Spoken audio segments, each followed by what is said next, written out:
Thank you all for joining. We're going to give it about 30 seconds or so to let everyone find their Zoom links, and then we'll get started.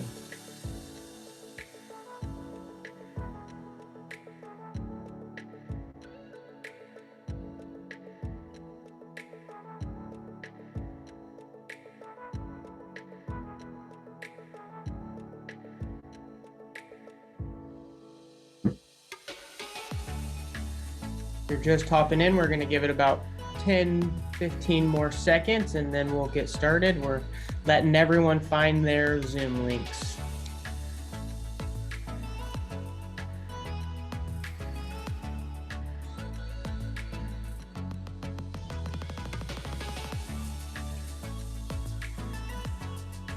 All right, I'll ask my colleagues to watch the proverbial Zoom door as we get started here. So good morning, everyone, and welcome to Global Entrepreneurship Week, Sacramento 2021, powered by Western Health Advantage. We're excited that you're joining us for this presentation on the social justice advocate and innovator featuring Dr. Dana Kivel. We're excited for the presentation today. This session is run in partnership with the College of Health and Human Services at Sacramento State and the Carlson Center for Innovation and Entrepreneurship. So we're really excited to have you join us this morning. My name is Cameron Law, and I serve as the Executive Director of the Carlson Center for Innovation and Entrepreneurship.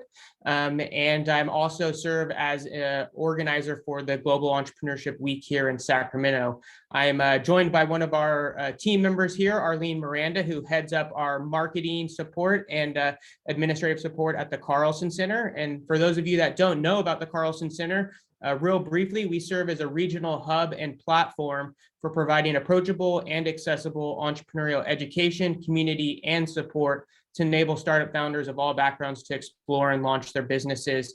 And we're excited to bring Global Entrepreneurship Week to you. It's part of our Discover set of programs to build those on-ramps into the entrepreneurial and innovation journey, and hopefully inspire you to take next steps on ideas that you've had. And we're really excited to partner with the College of Health and Human Services. And I'm going to now turn it over to Abhijit Shirsat, who's one of our Carlson Center Advisory Board members. And it's been a pleasure to collaborate with him in putting on this discussion. So take it away, Abhijit. Thank you so much, Cameron, for this great introduction. My name is Dr. Abhijit Shirsat. I'm assistant professor in the RPTA department. It is my honor today to introduce you to our speaker today, who is recipient of the 2020-2021 California State University Faculty Innovation and Leadership Award. They have worked tirelessly on behalf of students and community for over 30 years, founder of Lavender Youth Recreation Information Center and Community Against Sexual Harm, former director of Community Engagement Center, a great leader and professor in RPTA department. Please join me in welcoming Dr. Dana Kivel. Well, thank you so much, Abhijit and Cameron, for the invitation today. And what I'm going to do now is share my screen here. There we go. Yeah, so thank you both for inviting me and for this opportunity to speak with you today during Global Entrepreneurship Week. And I also want to thank you on behalf of Donna Ozawa, my co-conspirator in the creation and development of Lyric.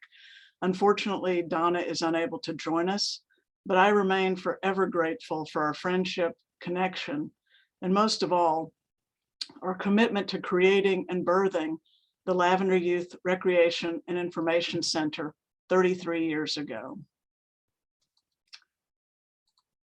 So I want to begin with one of my all-time favorite quotes, which is, "Let the beauty we love be what we do." And that's from the 13th century poet Rumi. And I find this quote resonates with me and has for a very long time, because it reminds me about why I've done the work that I've done and why I continue to do the work with community. It's about having and finding your passion. And so with that, I have a few questions. I know it's great to see a lot of folks that I know here, Mimi and Cheryl and Sue and Greg and lots of folks. Thank you all for joining us. And also greetings to the students. I think the majority of folks here are students. So these questions are really for you, or they're for anybody at any point in their life, but really, thinking about students, one of the first things is this, another quote from one of my favorite poets, Mary Oliver: "What will you do with your one wild and precious life?" And within that, thinking about talking to students is, what sector do you think you want to work in after graduation? Public, private, nonprofit? Will work be the center of your life? And if so, what are you working for aside from material goods? What is the one thing that will get you out of bed in the morning? Another question: what defining experiences have influenced you and how you see yourself, your relationships with others, and the world? How do you want to make the world a better place? And what are you passionate about? And the reason I'm asking these questions is because Dr. Schursat asked me to talk a little bit about my thoughts on social innovation. And social innovation, it's my understanding is that it's new practices that aim to meet social needs. So I think these questions that I've got up here on the slide, at least when I reflect on how I came to do the work I did with the co-founding of Lyric 33 years ago, these, I think, are the questions that really influenced the way that at the time I was seeing the world. So let me share with you a little bit of the context of that work. And although I've actually co-founded 3 different organizations: Community Against Sexual Harm, which works with women who have been exploited in the sex trafficking industry. That organization is 16 years old. I was also co-founder of a camp, Camp Lavender Hill, which is no longer in operation, but that was up and running for about 8 to 10 years. And that was a camp for the children of LGBT families in the Bay Area. But the thing that I'm really going to focus on and talk with you today is about the work I did on co-founding Lyric. And what I want to do is give you a little bit of background and context to understand. I was living in the Bay Area in the 1980s. I'd just sort of accidentally ended up there. I was trying to figure out what I was doing with my life. I'd been working at a camp and a farm in Vermont, and was going to be taking a cross-country trip, camped across country, ran out of money in Oakland. And at the time, I was thinking I was going to become a lawyer, because before I'd worked at the farm and camp in Vermont, I had worked in Washington, D.C., doing lobbying. I wrote testimonies for congressional hearings on pay equity and pension reform. So I worked with a lot of lawyers and thought, I'm going to be a lawyer. I get to the Bay Area and I start working for lawyers, and I'm thinking, oh my God, that is the last thing I want to do, is actually be a lawyer. No offense to anybody here, if you know lawyer, some of my best friends are lawyers, but it's not something I wanted to do. I didn't want to spend all that time and money learning how to be adversarial when I had pretty good skills at doing that anyway. So I wanted to step back and think about, well, what did I want to do? How did I want to spend my time? And when I moved to the Bay Area and was working in San Francisco, this was the height of the AIDS pandemic. Now that we've all lived through and are continuing to live through a pandemic, I think we understand how challenging a time that is. And this was a very focused pandemic. HIV and AIDS really affected primarily the gay male community in San Francisco and all the people who knew and loved and worked with gay men. So we were living amidst this pandemic, and there were so many people dying. I just kind of want to give you the context for this, that there wasn't enough room in the papers to print obituaries. This is how severe this crisis and pandemic was at the time.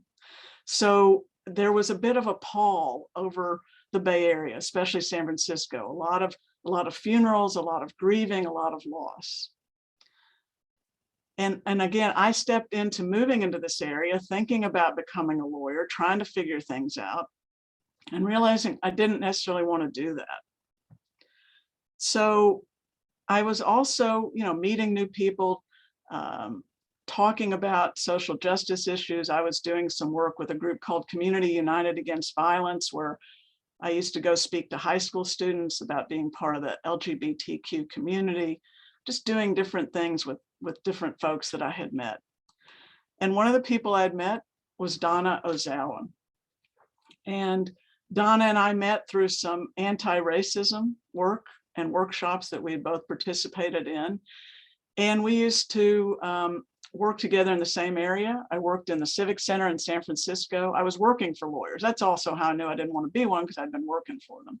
So we were working in the same area, volunteering. She worked at Equal Rights Advocates. I was volunteering at National Center for Lesbian Rights. We were friends, we hung out. We one day ended up having lunch at a place called Quincy's that no longer exists. It was a tremendously wonderful sandwich shop. And they gave you your sandwich in a brown paper bag with a piece of fruit. And so we were sitting, talking, and really sharing our experiences of coming out. I came out in 1978 in East Texas in a place called Tyler, and it was a very challenging experience. People harassed me, they harassed my girlfriend, they slashed the tires on her car, they threw a brick through the front window of my house. One night, these guys chased us and blocked us into a dead end and got out with sticks and clubs. And they got on the car. They threatened to hurt us, to rape us, to actually, kill us. And we knew who they were. And, we just thought there was a lot of bluff, but at the time you were scared for your life. So it was a very frightening experience to go through that. And it really left an indelible mark on me. Donna came out in San Francisco in Lowell High School and in the 70s, late 70s, early 80s. And although Donna didn't really have that sort of harassment that I had had, she had still had a challenging time. And she had a challenging time also with her family, who was not very accepting of her coming out. So we talked about this. We shared our experiences. And that day that we shared that, we wrote some ideas down on our lunch bag from Quincy's. And the idea was, we don't want other young people who are lesbian, gay, bi, trans, queer, questioning their identity to have to go through what we did. We wrote that down on that paper bag. And that was the beginning for the idea of Lyric. And so from there, we had to get other people to buy into this idea. And so we met up with lots of different folks. Ruth Hughes, who was a social worker, who was actually running the only city-sanctioned program for LGBT youth at the time in the 80s. And it was called the Center for Special Problems. Well, I don't know about you, but if that were me and that were the only thing available, I'm not sure I'd go to that. So, not a lot of young people were going to that program. We met Mary Goulart, who was a nurse at Larkin Street Youth Shelter. Larkin Street was a place for homeless and runaway young people to have a safe space to go to. So we started meeting at Larkin Street, Mary, Donna, Ruth and I, to talk about, well, what kind of things could we do for young people? Where were young people? And we also started talking to some of the young people who were coming to Larkin Street and saying, well, what would you want to be doing? This is how the idea of the first activity came about. And that was a dance that we did in the fall of 1988. And we were going to do it at one building, but for some reason, they were doing some renovations. So we had it at it was the Metropolitan Community Church. That was actually the first dance that we did. And we had about 40 to 50 young people, and we had about 20 to 30 adults who were working in youth serving agencies come and be chaperones for this event. And people were shocked and surprised that we had that many young people come to this event. We gave out a survey and we said, hey, do you want to do more of these activities? What other activities do you want? And would you be willing to help us? And from there, we got a handful of young people, Alfonso, Olga, some other folks, Vince, who said, yes, we want to be a part of this. So we started meeting on a weekly basis. We were using the recreation room of somebody's apartment complex is the first place where we met. And then we started meeting at other nonprofits that were willing to give us space.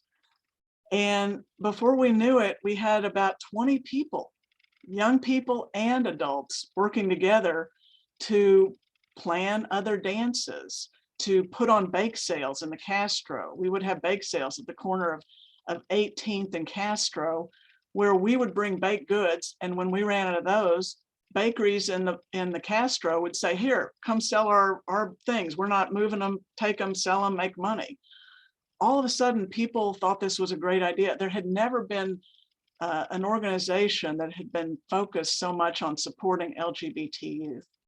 And I think part of also why this was so supported at this moment was that there was something bigger happening in the Bay Area. Of course, there was the pandemic, but politically, not only just in the Bay Area, but across the country, the first President Bush had appointed a Secretary of Health and Human Services.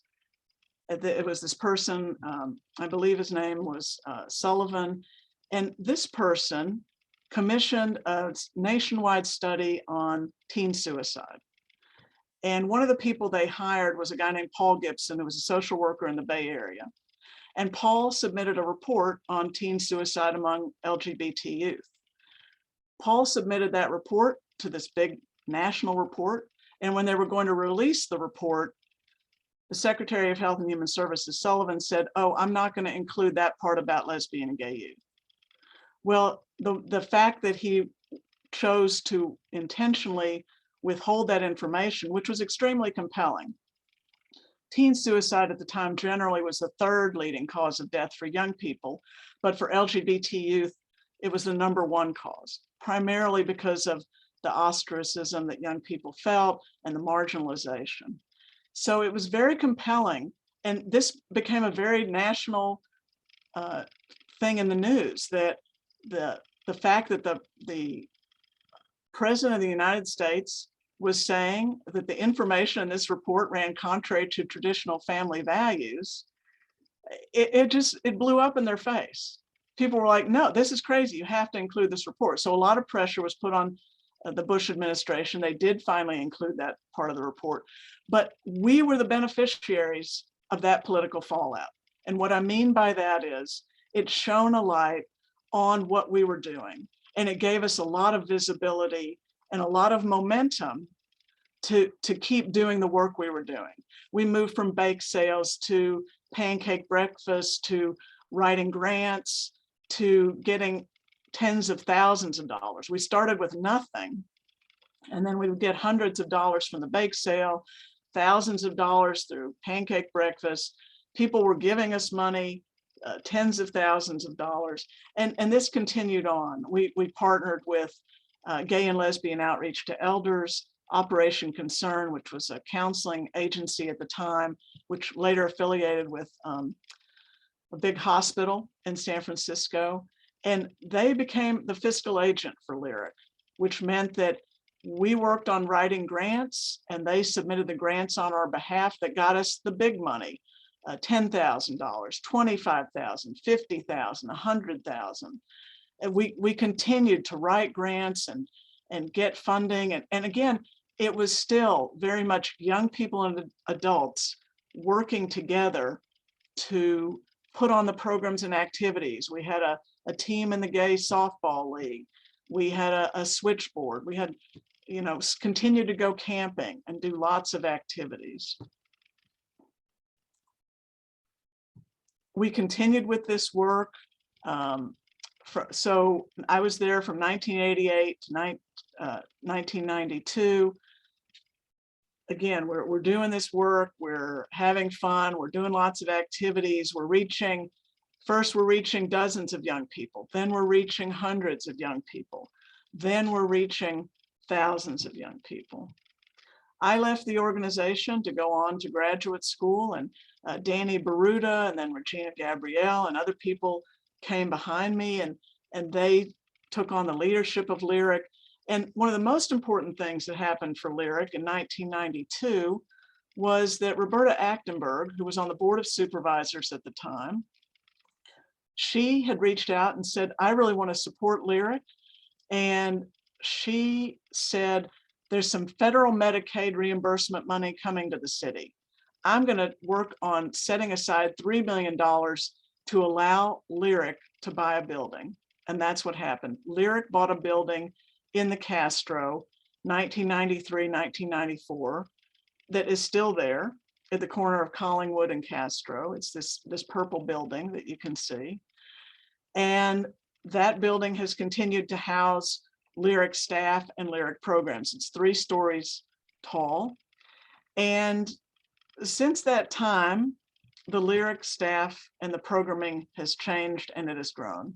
The executive director of Lyric for the last 15 years, the CEO has been someone named Jody Schwartz, who on the bottom photo is the person on the left.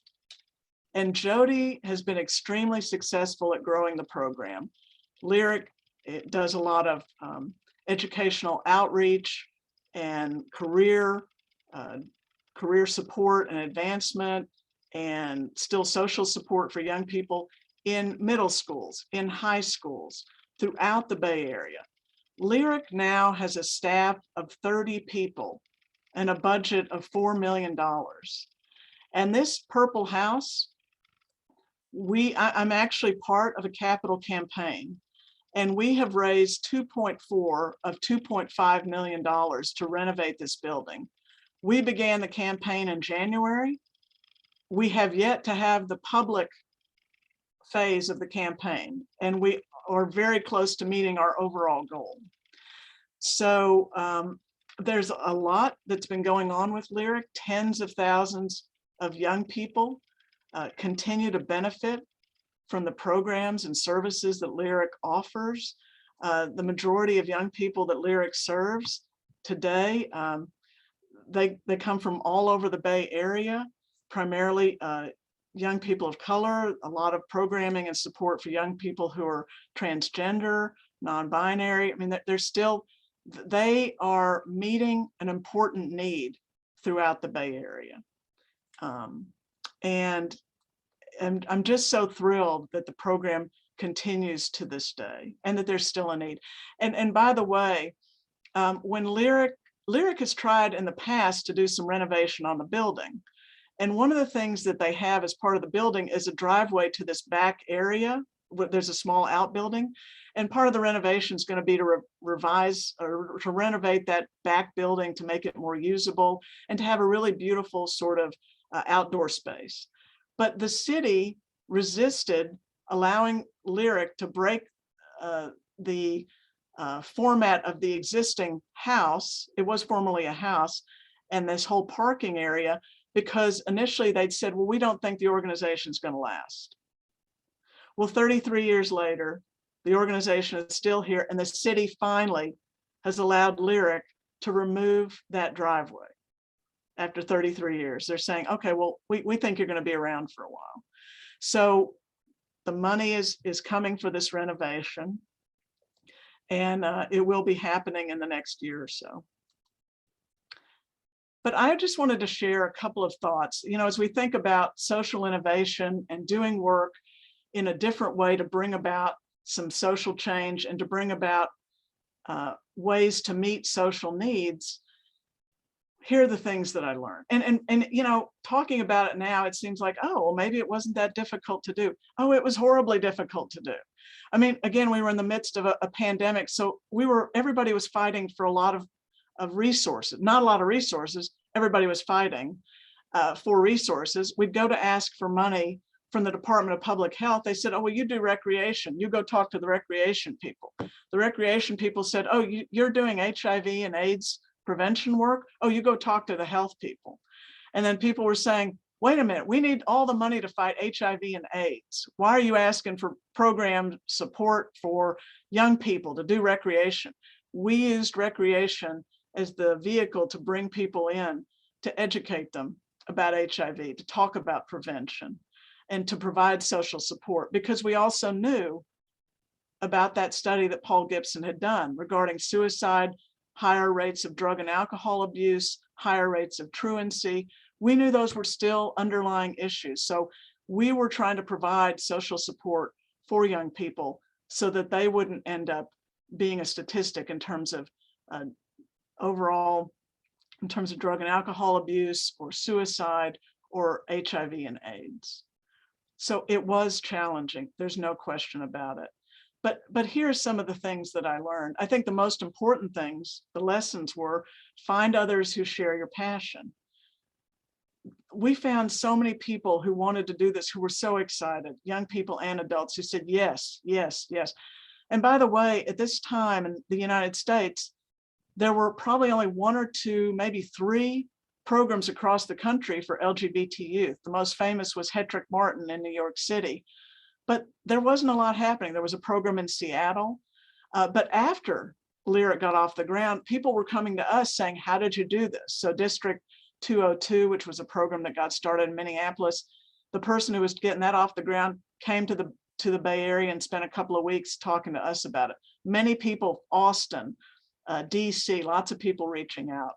So find people who share your passion. Don't be afraid to make mistakes. We made a ton of mistakes.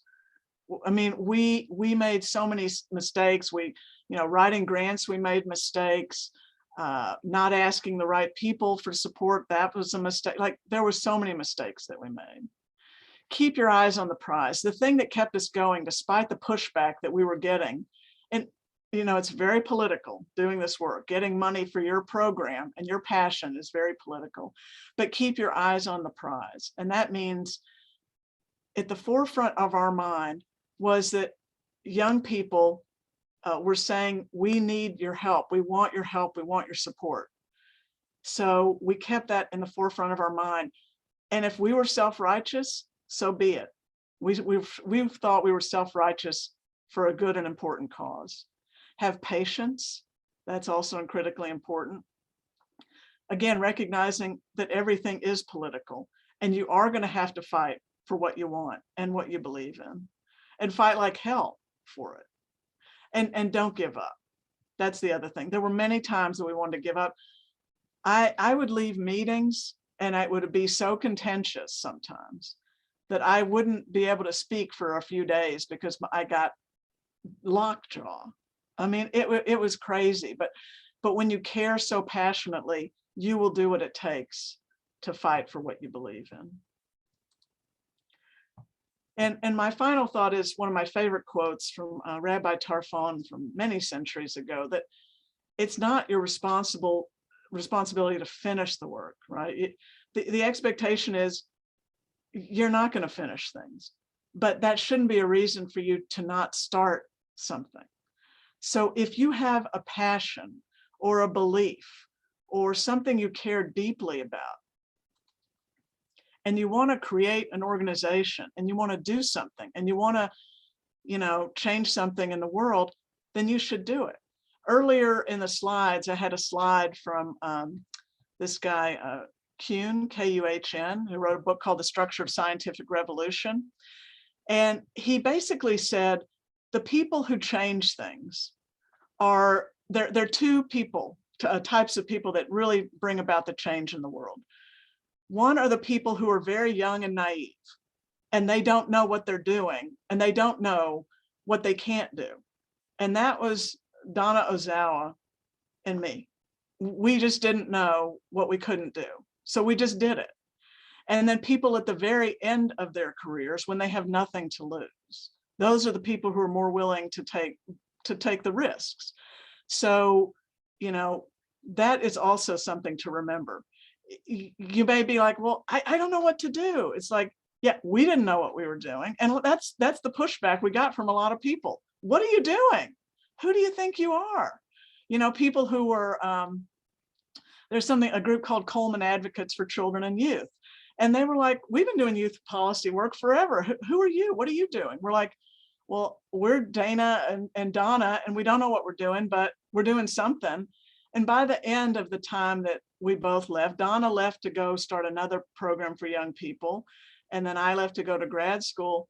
The Coleman Advocates folks were totally on board and supportive. And we worked together to pass something called Measure J, which was setting aside money from the city budget to support children and youth funding. So the people that you think are going to be your enemies, hang on they're going to be your supporters and possibly your allies and collaborators. So with that, I want to thank you for listening, and I'm happy to take questions and hear what you have to say and hear your thoughts.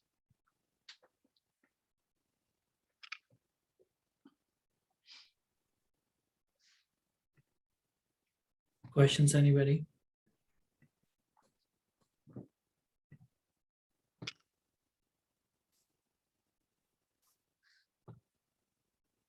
Oh, looks like somebody's got a hand. Sue McGinty. Hey, Sue. Do you have a question, Sue? I do. I'm sorry, I couldn't unmute. It was just a request. Could you put that last slide back up so that I can finish copying down that quote? Because it really resonated with me, the one by the rabbi. There you go. Thank you, my dear. I think a lot of us get stuck and frustrated because the work never seems to be done. And I think we all need to remember that we don't have to finish it, but we have to keep working. So thank you for that. And thank you for sharing that. And thanks for the presentation. It's great to see you. You too. Thanks. Mhm. Yeah, I feel like that can be sometimes paralyzing for folks to feel like it's overwhelming. I mean, just when you think that, you've gotten something together, then there's a challenge that comes to it. Just when you think, oh, well, that's settled, or this, I mean, all you have to do is look at the way that Congress operates, right? Just when you think, oh, well, this law has been passed. Oh, well, no, somebody's going to challenge that. So I think recognizing that you're always going to have this tension between, what you want to have done and the structures and the societal institutions that are going to push back against it. I talk about this with students all the time, the agency and the structure. So, so there's a question. What is something you wish you would have known? Oh, that's a great question. When we started Lyric, how difficult it was going to be. I think that if and maybe that would have discouraged me. So maybe it wouldn't have been good to have known that. I think being naive actually is a benefit in some of these situations. Honestly. So Dana, I have a question. Yeah. Hi. Thank you again for sharing. I've had the great privilege of hearing your story a couple of times, and it's always just amazing every time I hear it. And it's amazing how something can start one way and then all of a sudden evolve into something else. I noticed we have a lot of students, in particular in our major, that are on with us. So what are maybe one or two things that you would recommend students could do at this point in their student career, if they have something they're interested in, to kind of get them going or kind of start those steps along the way? Okay. Well, thanks, Lisa. And so, I think one of the most important things is finding other people that share your passion. And realizing you don't have to do it alone. I think sometimes when we hear the word entrepreneurship, I think that in the mind of some people, it might be, I've got to pull myself up by my bootstraps. It's got to be my creation and my idea.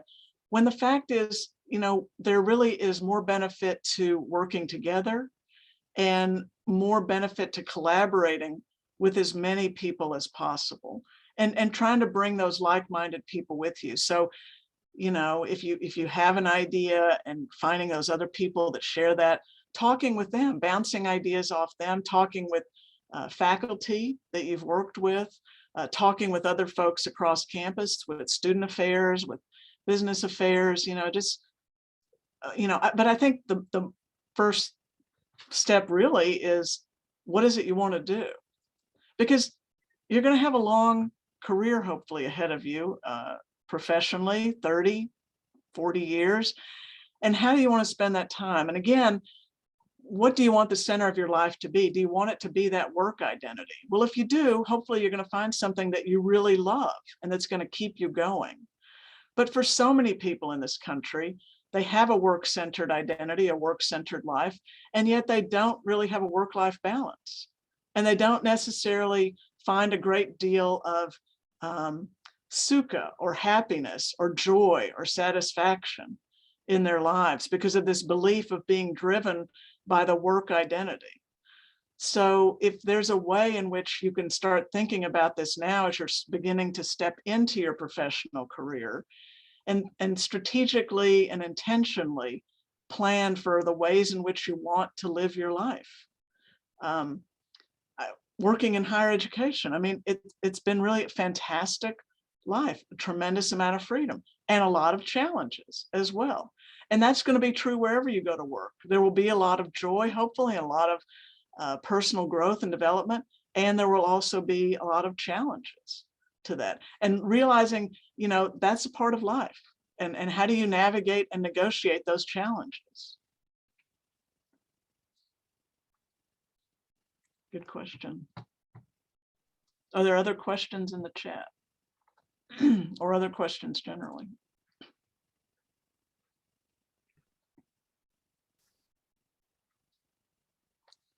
Abhishek, do you have any questions? I have a question. I was waiting if anybody wanted to ask. Thanks a lot for sharing your powerful word. Your presentation was great. The newer generation is now facing some different kind of challenges and opportunities. With social media, I've been there. When it comes to innovation, we've always heard that there's lots on social media, but there are goods and bad sides of it. How do they navigate through that? And how do they help themselves being successful? You shared a lot of your insight, but there will be newer challenges coming in the next era. And what is it that they can prepare themselves today if they are at Sac State or outside of Sac State? And what are your ideas about that? Well, you know, I think the thing is that social media and with the technology we have today, the pace of life just, I don't know if it's in fact faster or it feels faster. But I think that, you know, recognizing that we are all driven by the speed of things and wanting to know things and wanting to get the information out there very quickly. I think in some ways that can lead us to a false sense that we have to do things quickly. So I really kind of want to encourage folks to not necessarily always take in that belief that speed is everything, and especially around social media and posting 24/7. And if somebody posts something, we've got to respond. And, you know, I've got to read all this stuff. You know, when you look at the studies, it shows the amount of time that people are spending on social media and Facebook or Snapchat or Instagram. It's crazy. And it's like, you really have to have quiet. You really have to separate yourself from some of the craziness of the speed and all of the information that's coming at you, to actually know how you feel and what you think and how to talk to other people. So I would actually encourage people to step away from some of the social media and some of the frenzied activity around this in order to get in touch with who you are, what you want, what you really need in your life. You know, that really taking that time. And part of this is coming from not just my work with Lyric, but in that experience, but also being somebody who teaches about leisure. I mean, what I'm talking about is really taking time for leisure, setting aside some time to be quiet and to contemplate and to really let yourself imagine, because that's what I think drives innovation, is imagination. And if you're being constantly bombarded with stimuli, I don't know how you have space to imagine. So that's what I would encourage folks to do, is to really set aside some time and space to create and imagine, and to allow yourself the freedom to think about what you want to do, or to think differently about something and how you might make a system or a program or your community a better place. Thank you. Thank you so much. That's great. Any other questions, things that you want to ask Dr. Kivel? No? I think I would like to just comment. I love the paper bag and how the two of you were using that paper bag as a way of brainstorming, but also when you were meeting with your friend, you were finding out who you both were through your own stories.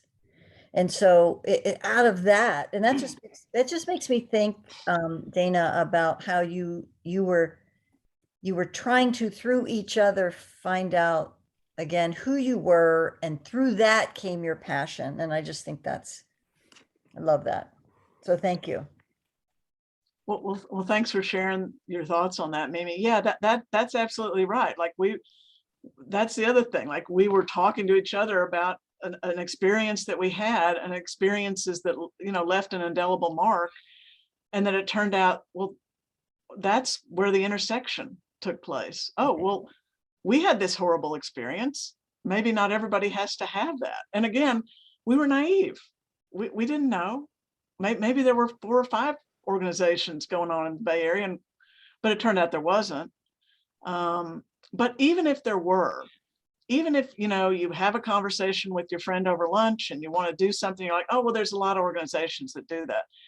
Don't let that dissuade you either, because you and your friend, or you on your own, you bring something different and unique to that situation. So you may approach responding to a social problem or a social issue in a way that nobody has thought about, even if there are 5 or 10 organizations doing it. If you have something new to bring to the table, don't be afraid to share that. And also, recognize your voice, your power, your agency to make a difference and to have an impact on the world. Don't sell yourself short and thinking, well, that's already been done. And don't be discouraged by people who say, and you will hear this if you haven't heard it already, oh, we've tried that. A lot of people said that to us. And we ignored them. Yeah, we know you tried that and it didn't work for you, but you aren't us. So There's a question in the chat section.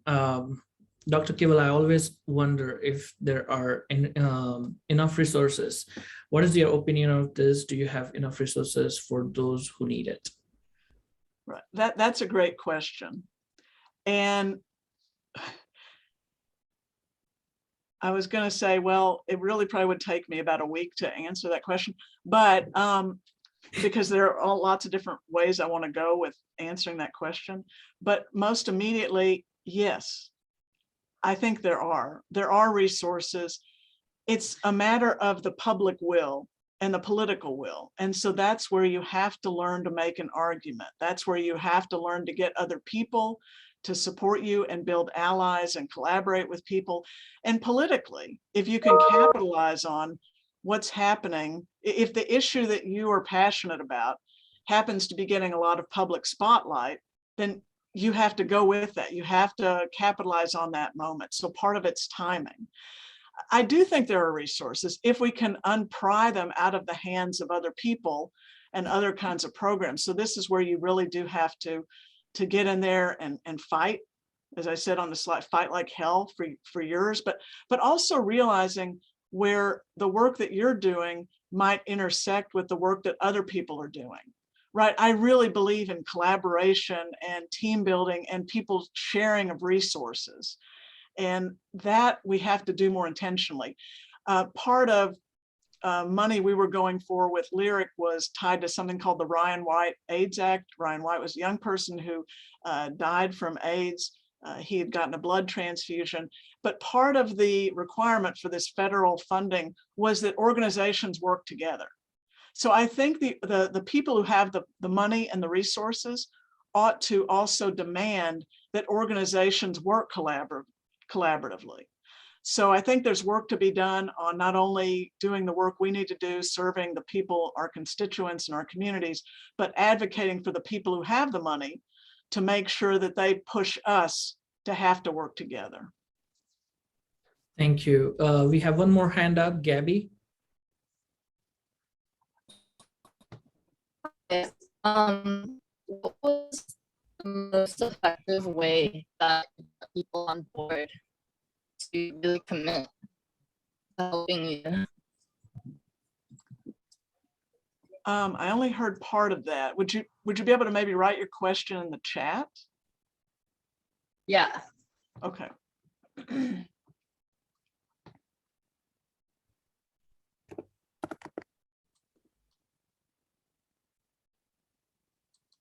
Anybody else?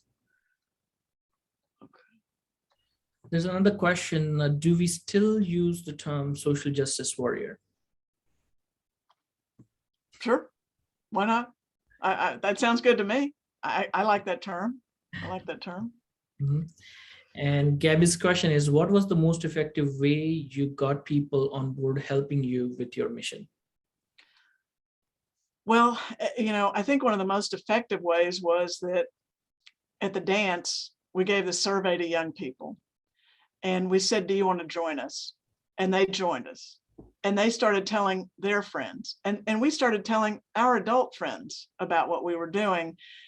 And, it turned out that it wasn't a hard sell because the people we were talking to were teachers, people who were social workers, people who worked at Diamond Youth Shelter, which was a shelter for homeless and runaway youth, people who worked at Larkin Street, which was a drop-in center for homeless and runaway youth. I mean, we were talking to all the people who were coming in contact with the young people who we felt like may benefit from what we were trying to do.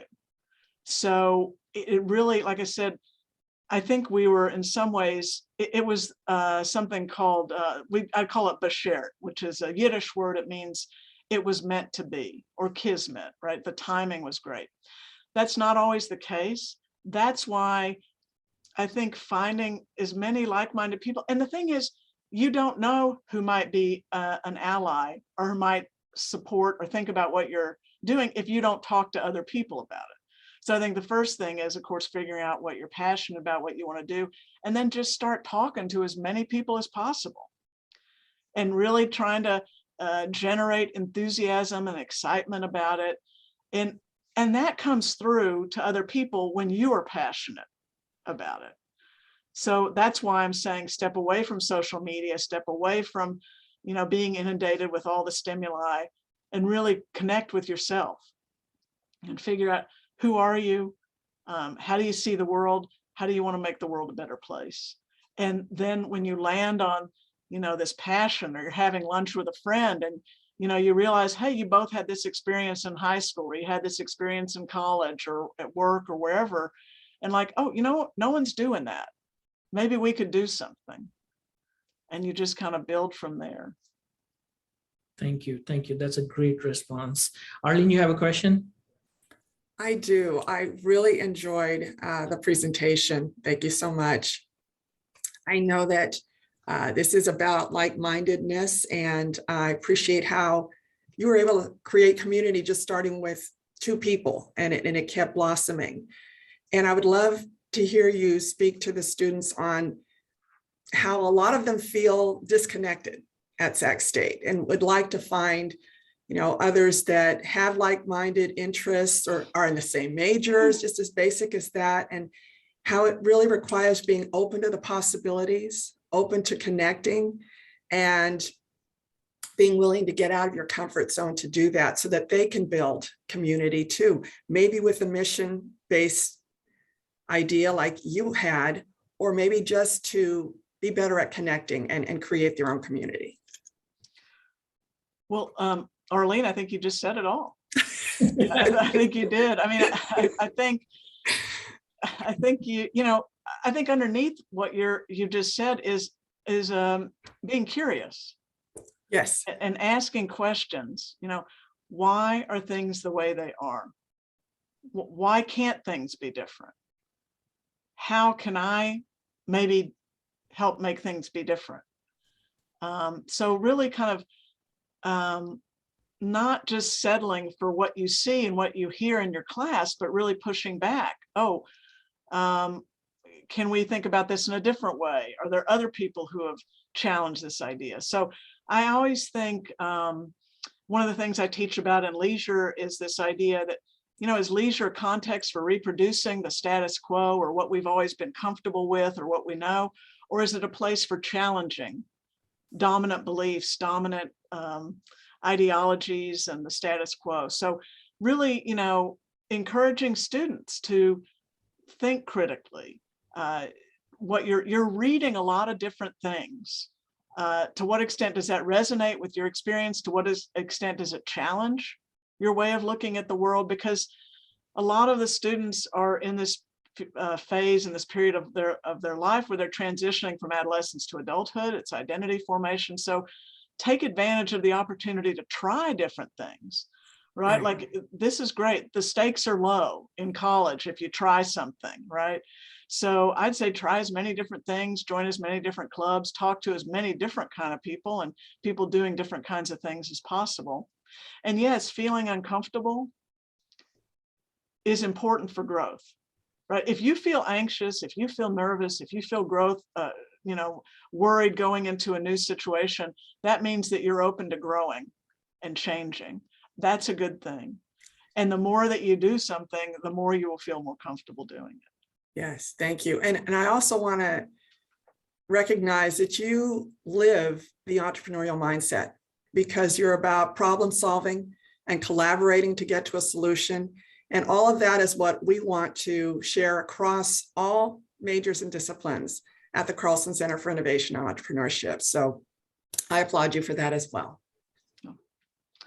Well, it's funny, when I got the invitation from Cameron and Abhijit, I just thought, well, I'm not an entrepreneur. Like, why are you talking to me? I haven't created anything that makes any money. I mean, I'm not rich, and not these things. And then the more I thought about it, I'm like, oh, well, okay, I see what you're talking about. Yes. So, so I can wear this badge.